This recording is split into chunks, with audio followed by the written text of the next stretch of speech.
gorgeous alien women on a distant planet in a galaxy far, far away, waging war with each other as well as threatening the Earth and all humanity with total destruction. Hasta la vista, baby. Murderous Martian monsters creating mayhem, chaos, and panic, striking fear and hysteria in the public on Main Street, USA. Even a big-time shootout between cops and robbers on some dark, seamy street corner in the constant test of wills between the good guys and the bad guys. That was the campy but creative mindset in the first half of the 20th century. The genius, the universe of pulp fiction writers during the golden age of storytelling. Pulp fiction. It was a fantastic avenue for anyone to escape the mundane routine of their daily life and go off into a world of gangsters and good guys, cowboys and cattlemen, spaceships and star travelers. For just one thin dime, anyone could read from the imaginative pens of some of the best American writers and storytellers of that thrilling era, the era of pulp fiction.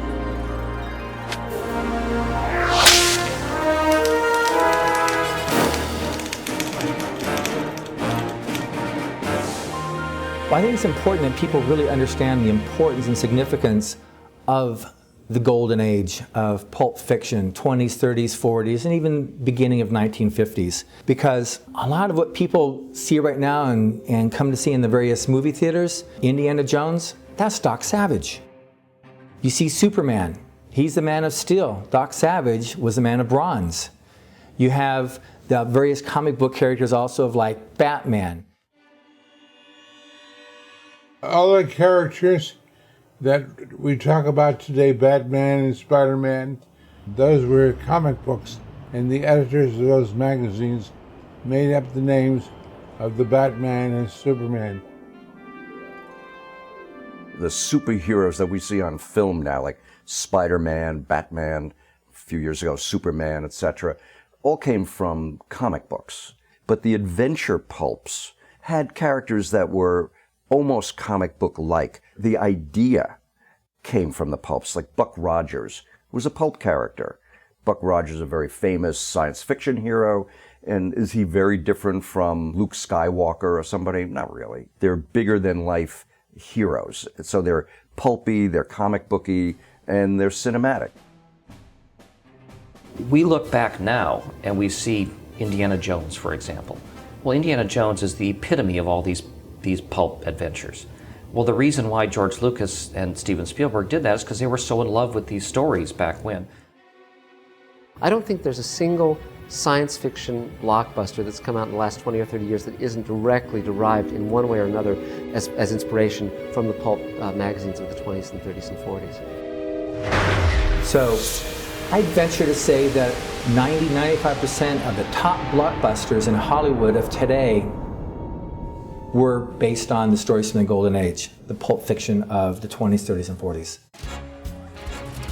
In setting the scene for when pulp fiction became most popular with the general public, World War I had been a terrible experience for Americans. The bloodshed and carnage on the battlefields of Europe had taken their toll, with uncounted tens of thousands of men who died, and many more who came home badly mangled from the physical and mental ravages of war. Then, in the fateful autumn of 1929, the Great Crash sent stock prices plummeting. Banks failed, businesses collapsed, and millions became frustrated and unemployed practically overnight. By 1932, the full measure of the human misery that unemployment entailed meant that just about every household in America had no breadwinner, no income, and no hope. The world, as it had been known, was falling apart, and no one seemed capable of putting it back together, which caused massive dissension, protests, and rioting. People desperately wanted and needed to escape the realities of their own lives.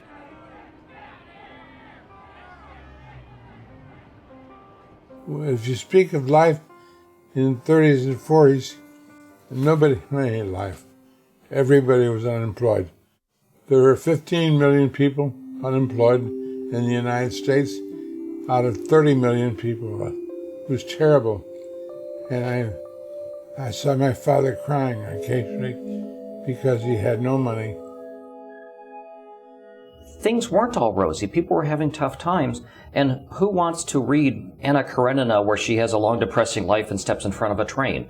That's not what you want at a time like that. You want something where you have brave heroes on pirate ships, or you have the Shadow solving crimes, or the Phantom, or the radio adventures that people were listening to. That's what the pulp magazines were the equivalent of these. There's nothing wrong with escapism. You want to escape. It was the middle of the Depression. Nobody survived. Nobody had anything. My father was out of work for years.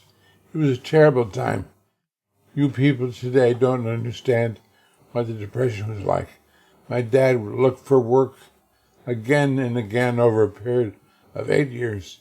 So he was very sad, and he had a tough time raising the family. My mom never spent any money on herself except for reading 3 pulps, the Wonder Stories, Argosy, and Analog. After working as a secretary at a mill, that was her pleasure, was to come home, fix supper for everyone, serve my father. It was a different era back then. And then she would read her pulps and fell in love with the stories. And when you're a young reader, a bored reader with a hard life, or any kind of tough times in your life, you don't want to wrestle sentence by sentence to try to figure out what Dostoevsky is talking about in this. You want to be swept away and just join the adventure that these people are in. And I wanted to go to these far-off places. I wanted to explore alien worlds, and that's where the pulp adventures took me.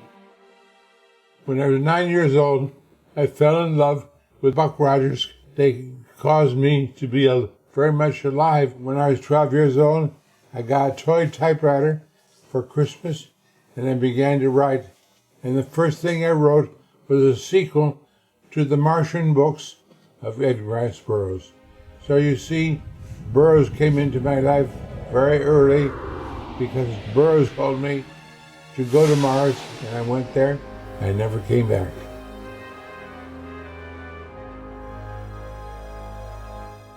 It wasn't until after World War I, and more especially during the Great Depression, that to satisfy the hunger and need of the masses to escape their harsh realities, there was literally an explosion of cheap magazines at every newsstand, containing a wide variety of spicy, fantastic, mind-boggling, fanciful tales, which was given the term pulp fiction. Pulp fiction was developed as a term because of the paper that was used to produce it. It was the cheapest pulp that was made from wood pulp, and to keep the price down, the pulp started at a nickel and a dime and 15 cents. It became very, very successful in the Depression era. I mean, here you could get 128 pages or 160 pages of wonderful storytelling by wonderful adventure and mystery writers. But in order to be able to do that, publishers needed to use very, very cheap materials. And the material that they used was pulp paper. Pulp fiction, or the pulps, dealt with all the classic genres. You had detective fiction, you had sports, you had westerns, you had adventure fiction. It wasn't until World War I that you started including additional type of genres, like aviation, fiction in which you did escapism fiction. In the Depression, if they had a quarter to spend on a magazine, that was a lot, and you had to deliver them something that was worth a quarter, otherwise they wouldn't come back for the next issue. Money was scarce, and the entertainment for a lot of people was the pulps. You could read it, and then you could trade it to somebody else for when you haven't read. And a lot of the entertainment available to people who were out of work, which was a lot of people, or were afraid they would be, which is everybody else, was because pulps were what they could afford. If you bought a magazine, you could trade it.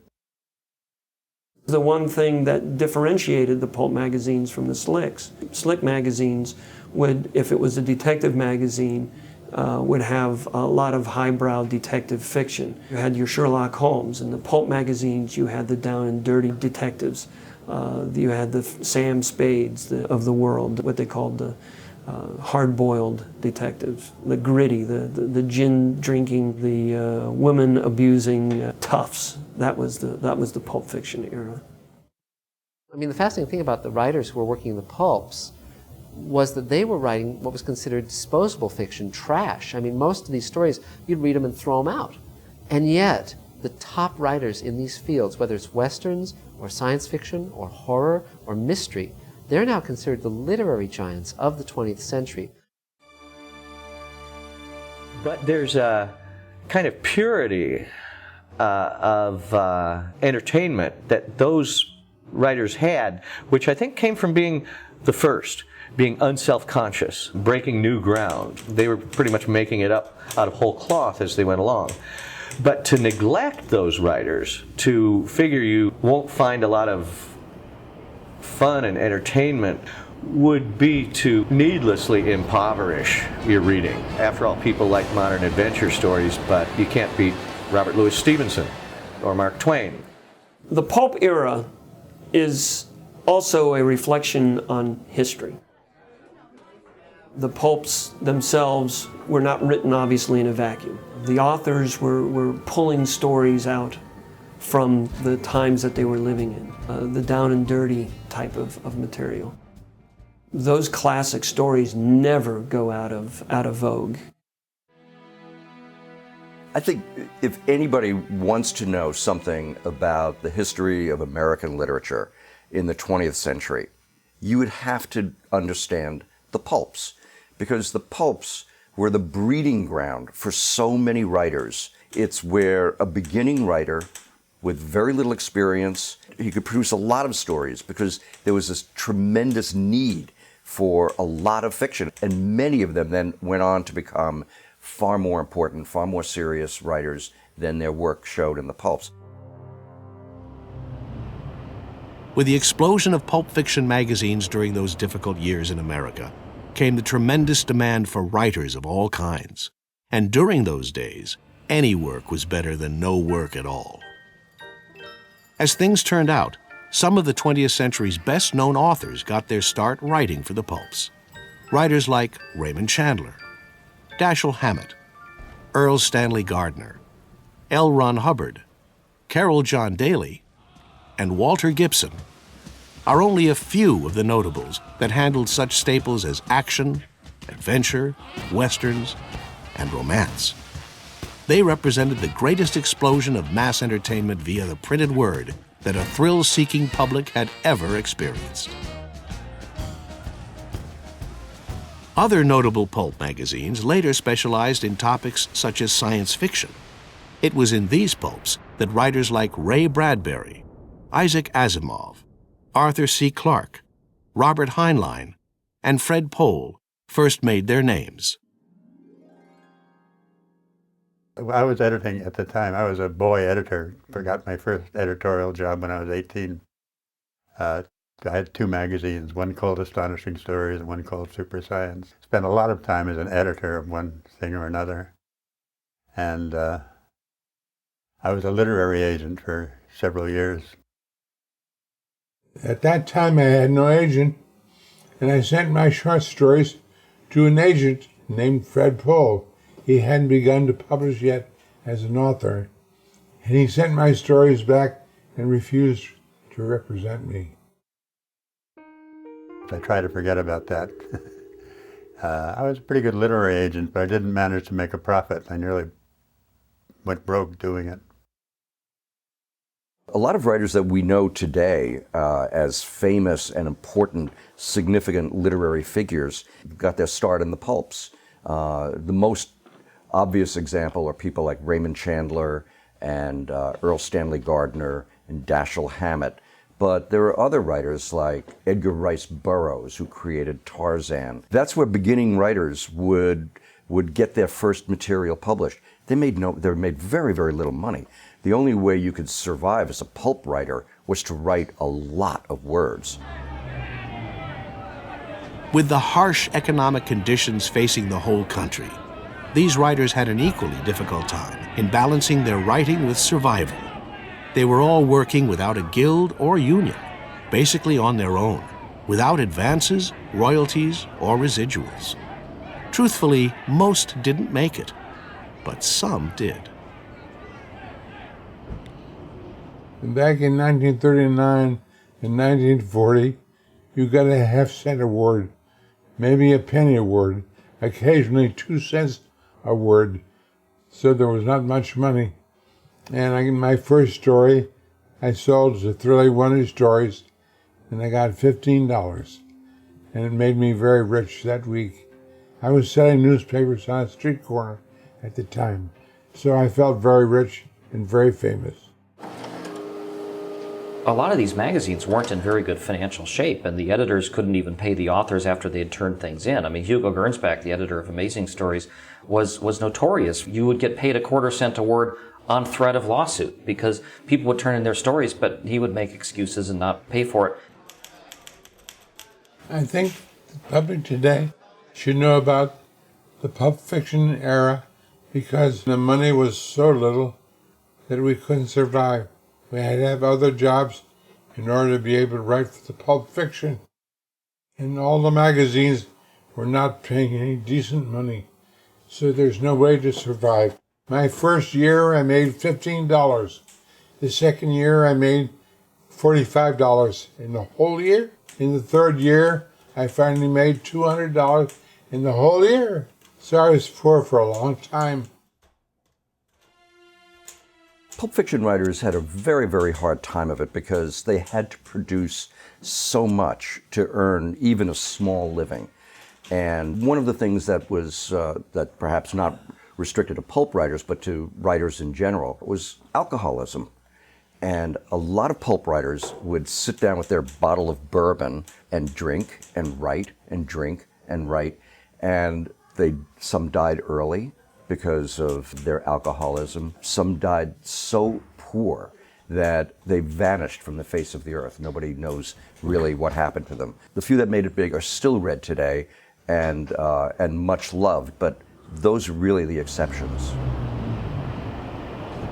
In the 30s, to be a pulp fiction writer almost called for a lot of physical stamina, because in order to make even a minimal living, you had to write about 1 million words a year. You had people like Murray Leinster, Lovecraft, Robert E. Howard, who somehow, even in that frenetic, demanding setting, did write stories which today are still a lot of fun.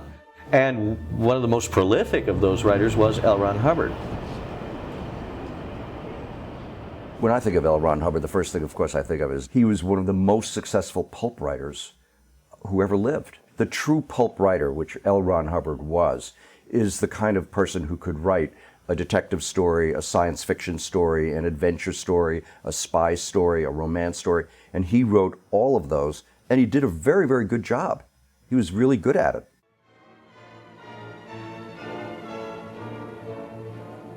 I never met L. Ron Hubbard, but I read his short stories in Unknown Worlds and loved them because he was a fine writer and went on to become very rich. Hubbard himself had 15 different pen names he used. Some of the magazines had 3 stories that he wrote under various pen names just so he could be able to keep up with his production output. He was able to write about 100,000 words a month, as did some of the other major names of the time period, because the whole idea during the pulp fiction era was if you worked, you survived. If you didn't work, you didn't. And it was the big names that actually continued to put it out and sell. And these guys would sometimes type and type and type until their fingers were raw. These guys had to go back to their typewriters and pound their fingers down to the knuckles just to get the stories done. And some writers even, they had to just write so furiously that they would put giant rolls of their own paper in the typewriter so that they didn't have the time to switch pages from one page to another. They just kept typing and typing and typing. I did the same sort of thing myself. I wrote for mysteries and horror and the love story magazines for teenage girls and anybody that would pay me a check.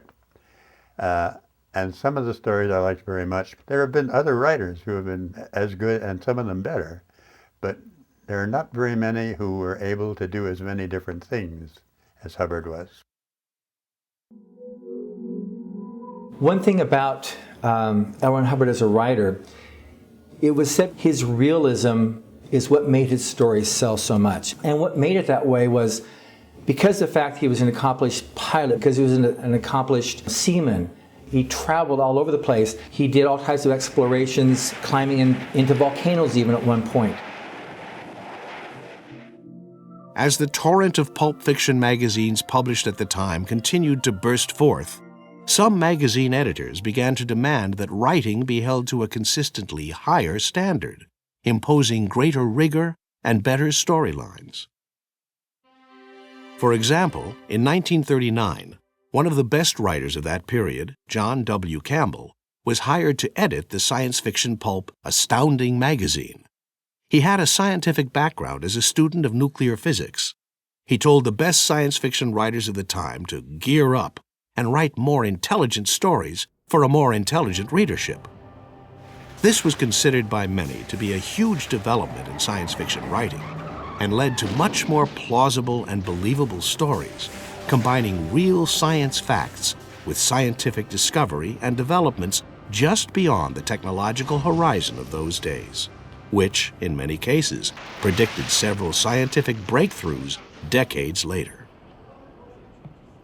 That was the point when Heinlein, Hubbard, Asimov, DeCamp, Van Vogt all began, as if freed from shackles, began writing sophisticated, intelligent fiction, which happened to be science fiction. And the field never looked back. I spent a good many years as a science fiction magazine editor. And a lot of what I was good at it, I learned from John Campbell. John Campbell said once that when he was new in the job, he asked his boss, the head editor at Street and Smith, what he did if he didn't have enough stories to fill an issue. And the boss said to him, "John, if you're a good editor, you always have enough stories." It was really a community at that point, back then, of Sturgeon and Ray Bradbury and L. Ron Hubbard and Heinlein and Arthur C. Clarke. It was a club, and they hung out together, they bounced ideas off each other. The magazines were basically our window looking into their clubhouse of imagination and excitement. Science fiction became more than just a subgenre of the pulps. It became an important entity unto itself. It was a harbinger, a precursor, a messenger of what might happen in the future of mankind. It offered an examination and a crystal ball of possibility. It almost taught science to the scientist. It made futurists out of scientists, whose thoughts opened up new potentials, new aspects of hard science. And from there you have the movie makers starting to make the films which show those possibilities, and all of a sudden the larger population says, well, you know, maybe humanity is something greater than just the day-to-day struggle for survival and standing in breadlines and struggling for a job. Maybe we can be more as a race than just the day-to-day striving to eat and procreate. And I think without these pulp magazines, you know, we may not have gone to the moon. We may not have these wonderful adventures. Mankind would not, I think, be as great as it has become, thanks to these works of fantasy and science fiction. L. Ron Hubbard stated that science fiction was a herald of possibility. And this is a paraphrase, but it preceded the scientists in wondering, can I do that or not? So you had the writers of the golden age of science fiction that were dreaming that dream. What if man made it to the moon? What if he made it to the stars? And they were thinking those ideas and conceiving those thoughts. Hubbard, of course, is one of the biggest names connected with that whole golden age of science fiction. No examination of the pulp fiction era could possibly be complete without looking at the unique artwork used for the covers. Although the paper for the pages in between the covers was low quality, the covers themselves were beautifully illustrated original art, many masterpieces, paintings oftentimes featuring enticingly lurid portraits of pretty women in various stages of trouble and undress, along with the handsome men attempting to rescue them.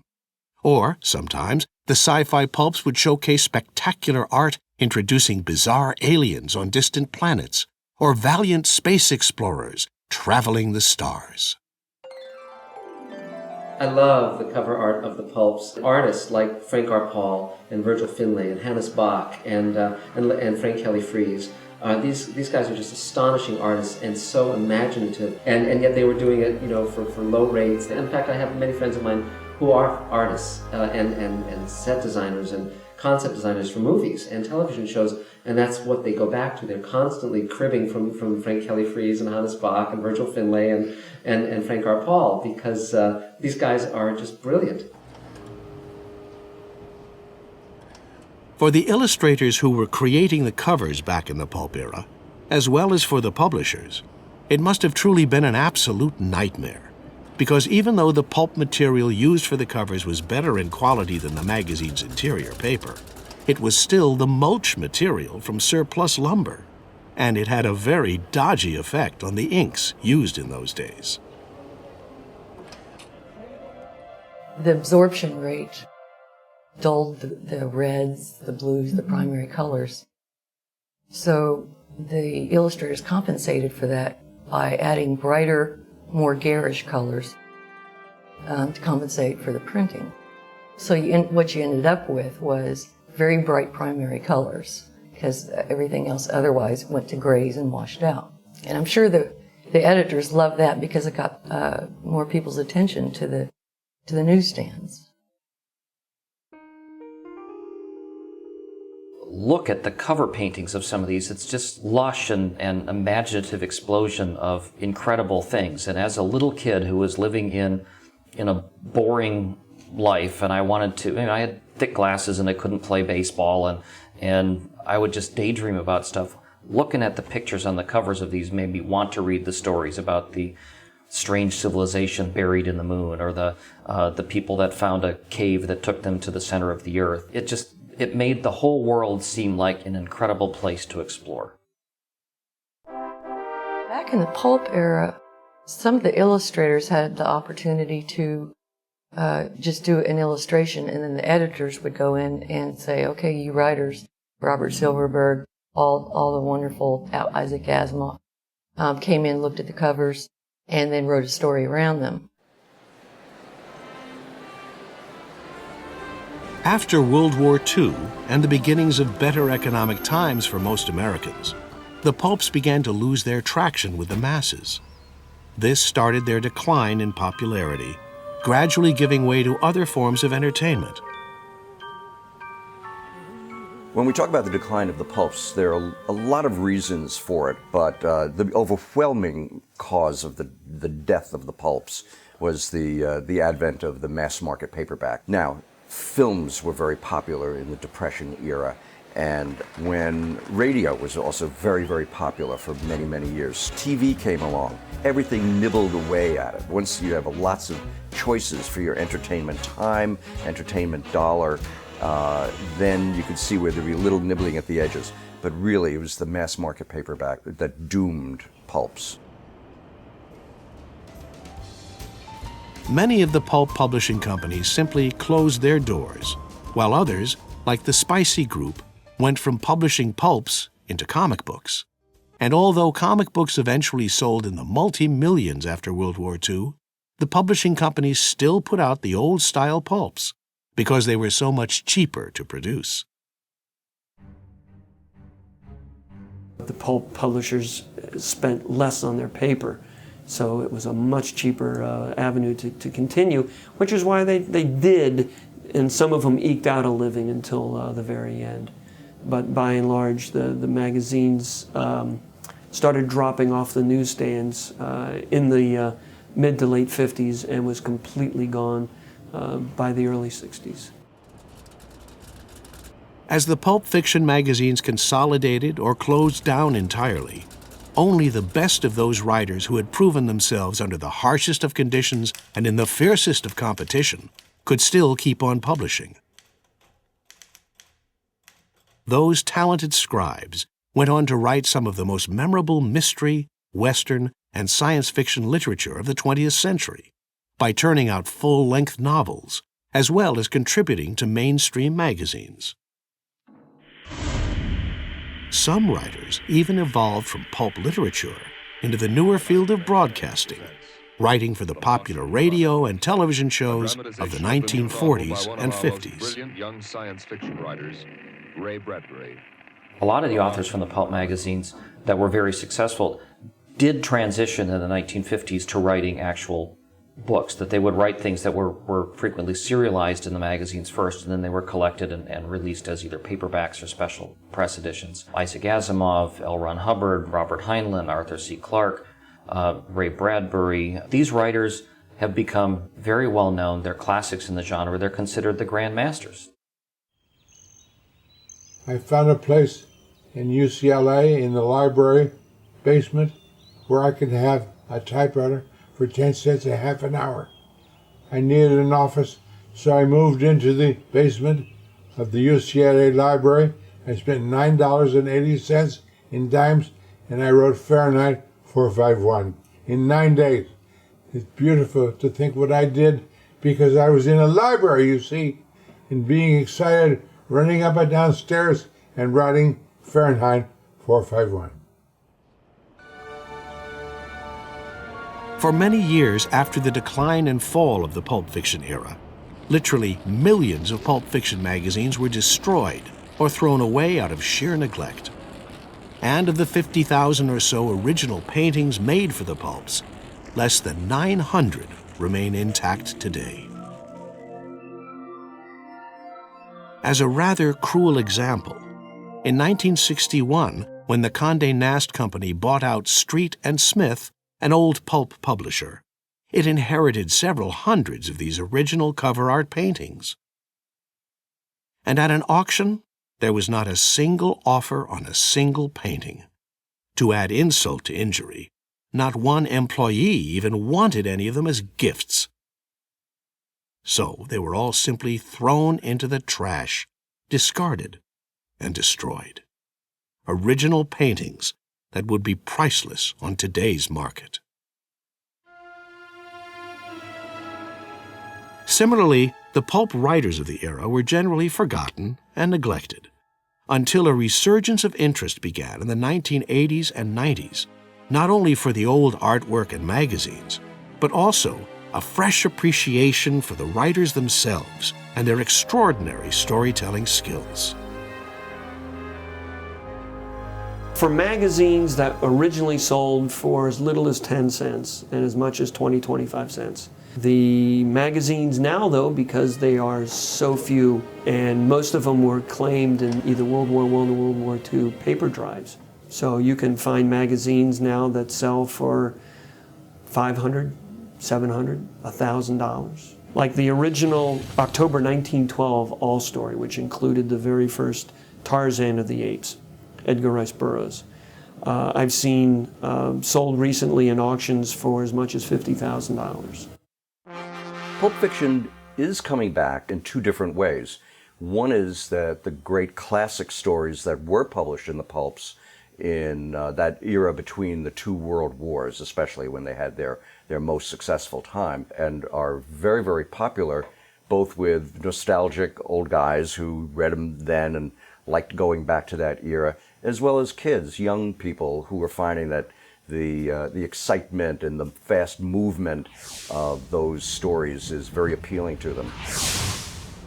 Conservatively, I'd say there's about 15,000 pulp magazines currently in my inventory. As far as between selling original pulps and reprints and everything else, literally there is tens of thousands of that go through my hands in any given year or two. We're definitely experiencing a resurgence in sales of these stories right now. Possibly it's because of the current state of affairs of the economy, the similarity between the Depression, the 20s, 30s, and 40s, when the economies collapsed. There was the various problems with unemployment. You have those same things going on right now. But there's also maybe a return to what those stories had to say, and how they had to say it. You had a simple storyline. There were maybe a word that's not used so much these days, moralistic, without being moralistic.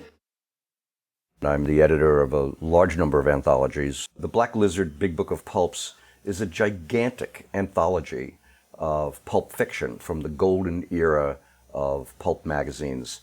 They're crime stories by the very famous writers like Dashiell Hammett, Raymond Chandler, Cornell Woolrich, Earl Stanley Gardner, and some very obscure writers who have fallen into neglect and obscurity. The Black Lizard Big Book of Pulps actually made the New York Times bestseller list, the extended list, a couple of times. People started really enjoying it, hit the bestseller list, and it's because people were picking up this material and reading it for the first time. And that's the best thing about reading pulp fiction is, yes, it could be kind of dated. It can be talking about phone lines that you have to spin the dial or get the operator to connect you to Oliver 212 or whatever. But that's just part of the charm of the fiction itself. One thing about L. Ron Hubbard as a writer, and why we're so successful now with the stories from the Golden Age line of books now, because people are finding that they're transported to another time, another place. The people are very real because that's what he actually put his attention on. Created those dramas that are just as real now as they were back then when he wrote them. The renewed interest in pulp fiction that has been occurring for the last few years is simply, I think, a recognition that this kind of story, this pure entertainment, has a lot of value. People were tired of reading what I call the New Yorker story, which is a beautifully written, beautifully crafted story with no story. There's no arc, there's no beginning, middle, and end. Pulp fiction grabs you by the throat, drags you along, makes you read it, makes you turn the page. And I think that's a very attractive concept or notion when you go to pick up a book and you want to have a good time reading it. The legacy of the pulp fiction era can still be seen today, as the style that these early writers developed has been picked up and passed on to the current generation of writers. Pulp fiction is also coming back with younger writers who are writing their own stories in a very pulp-like style, which is not heavily reliant on characterization or the nuance of background and language, but is action-oriented and moves forward at a rapid pace. I wrote the Twilight Zone companion, and so I spent a number of years writing about Rod Serling's creation, and of course that directly came from the pulps. He read those stories. He grew up reading, Astounding and Amazing, and all the great pulp magazines. He was very conversant with that. And so a lot of the stories that became the great Twilight Zone stories came from the pulps. And then, of course, the people who watched the Twilight Zone, then they created Star Trek and so on and so forth. Some of these pulp fiction era writers personally helped new writers get their start to ensure that promising young writers get the exposure they deserve. And their influence is obvious in what we all see today. The answer to helping writers is to set them examples and to tell them what to do. I have a saying, do what you write and write, love what you write and write what you love. And don't think about writing, jump off the cliff and build your wings on the way down. That's the way I help young writers. That's what I teach to young writers. You must be in love with what you do. It must never be for money. If it's for money, forget it. You'll never make it. Ray Bradbury is a figure unlike most people in American letters. His generosity is almost unquantifiable. He will show up at everything. He will help writers. I know of at least 2 writers whose very first books He took the manuscripts and helped them rewrite it. This is something he didn't need to do. Like Ray Bradbury, other Pulp Fiction era writers also helped young writers in many other ways.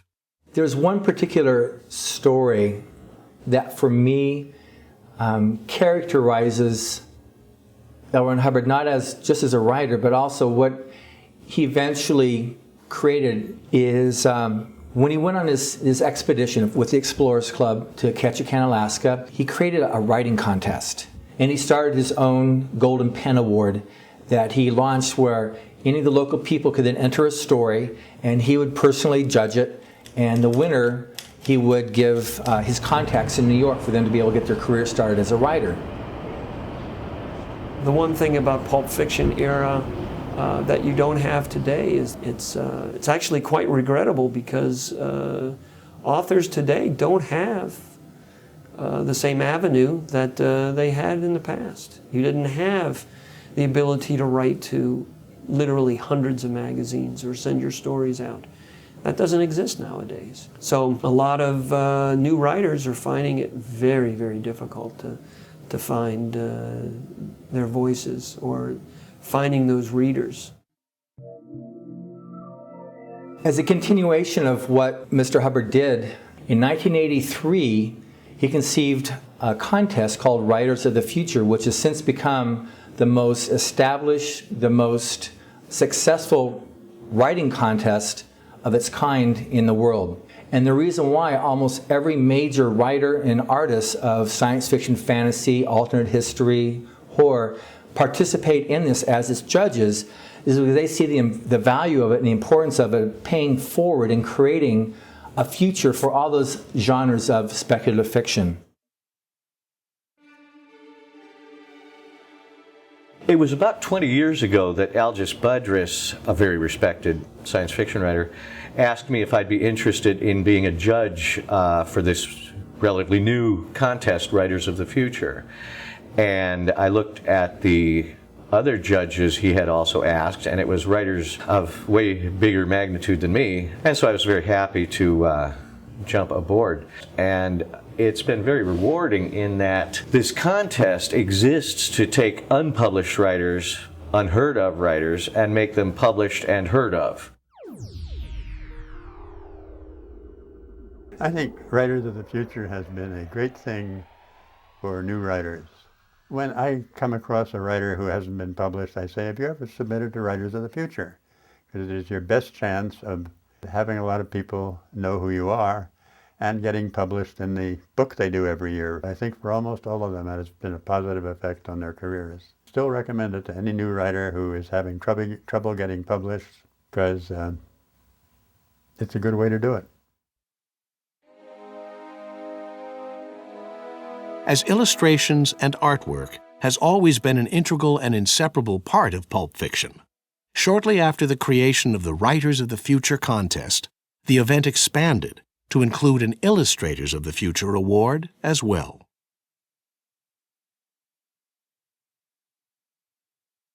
Ron and I started out as judges at the very beginning of the L. Ron Hubbard contest for the Illustrators, which started a few years after the Writers Contest. And from there, we developed a workshop for a few days. We can disseminate so much useful information on art directors, publishing houses, techniques. The winners already know how to draw, so we give them information that can help their careers. There is no question that the old-time pulp fiction writers shaped American culture. They invented iconic characters who live on in our collective hearts and imaginations. Even popular literature, from best-selling authors to underground wordsmiths, owes a lot to the pulps as the breeding ground for so many authors. The pulps gave rise to inventors of such beloved genres as the Western, hard-boiled detective, spy thriller, science fiction, horror, legal thriller, crime fiction, and romance. And they are still around in a number of different forms.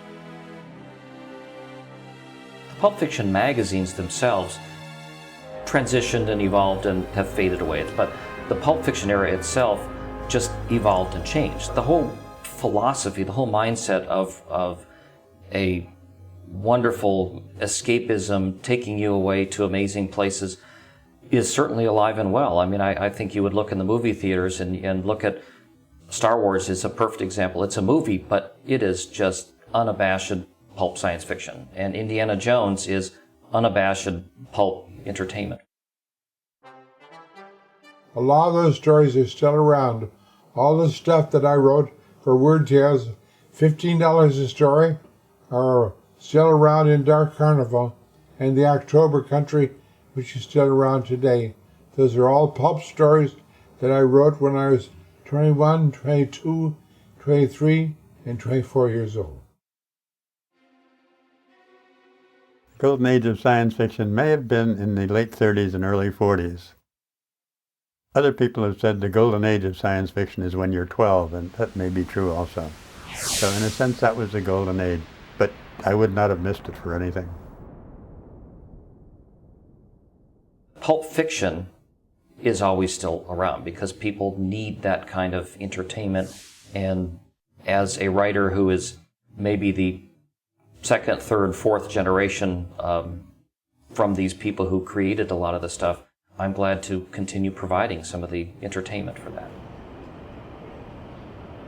There is a renaissance of sorts today for the pulp fiction era, with not only renewed interest in collecting the old pulp fiction magazines, as well as stories reprinted into anthologies, but also current generations of storytellers are writing in the old pulp fiction styles. With such a surge of interest in these pulp fiction writings, a publishing company is even transitioning the stories of pulp fiction heavyweight L. Ron Hubbard, applying the latest technological advances. This includes the conversion of his stories onto audiobook CDs, putting them onto iTunes and iPods, and preparing for the next generation of entertainment in an effort to get and keep all generations interested, just like they were during the original pulp era of the 20s, 30s, and 40s. My orders is that we get this to Shunkeen on Saturday. So when we created these audiobooks along the lines of the radio theater of the 30s and 40s, it brought a whole new dimension to storytelling because they are so able to convey that and transport you to that time period. Whatever format we're going to have down the road with stories, I know that Mr. Hubbard's books are still going to be part of that because they rely on the people. It's this person dealing with this person, and that doesn't change over time. These pulp fiction writers of the golden age of storytelling still live on in our collective hearts and imaginations. People would go to see Star Wars and Star Trek, and they had no idea where these things had come from. That if not for John Campbell and Astounding, or Hugo Gernsback and Amazing, you wouldn't have Star Trek, you wouldn't have Star Wars. And they were the revolutionaries. And sometimes when you're starting out as a revolutionary, it's a revolution of one. Ultimately, you're going to turn the world to see what you see. And that's what these guys did. Whether a brand name legend or an obscure, forgotten author, the pulp fiction era represented a treasure trove of the craft of writing. Learning about its joys and its secrets is equally satisfying for historians, students, fans of pop culture, and yes, even serious readers of literature. You know, when you're writing for the love of it, it's all-consuming. You don't have a choice. I mean, you have everything else that you do in your life is feeding that. They didn't have a choice, these guys. They just were bursting with creativity and love and imagination. I'm so glad the writing that these men did in the 20s and the 30s and the 40s and the 50s is still with us, to be enjoyed, to be cherished, to be something we can pass on to our children and grandchildren. Gripping plots where heroes dare make you feel though you were there. Characters jump out from the page, stories from the golden age, westerns from the Texas plains. It's real, you feel you're at the range. Bullets flying fast and I better dodge the lead or you might get shot. But stories from the golden age, compelling you from page. Vivid and bold, they must be told. Stories from the golden age. Stories set on planets far. Start your journey to a star. Creative tales of future worlds, shaping what tomorrow holds. Adventures from the seven seas, so vivid you may feel the breeze. Buccaneers who fight for glory, drawing you into the story. For stories from